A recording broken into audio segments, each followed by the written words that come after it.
considered tough players. Some people are referred to like that. In your days playing, who did you consider to be a tough, hard-nosed player? Oh, there were a lot of guys that were tough, hard-nosed. I always thought Andre Dawson was extremely tough.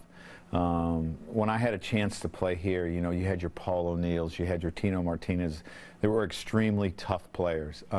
G, extremely tough. You couldn't get him out of the lineup, you know.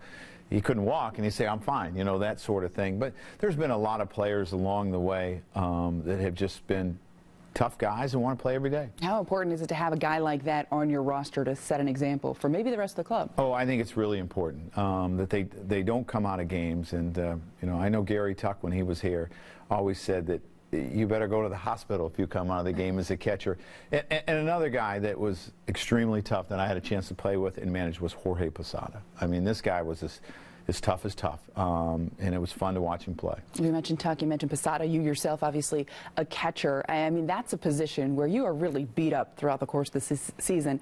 How do you remain a productive player when you're going through what you're going through as a catcher? Ice, whirlpool, and treatment is how you do it, and you have to get your rest. And you know, I think your off seasons are really important, that you get as strong as you can and in the best shape you can, so you don't get tired. Are they the baddest players on the field, the catchers? A lot of times, I think so.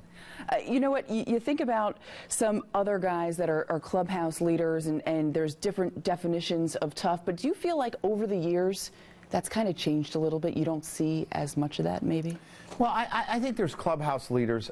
I do. But with the world that we live in, everyone's on their phone now. I mean, that's part of the world we live in. But when it's time to play, these guys are tough, and you know, they have bumps and bruises.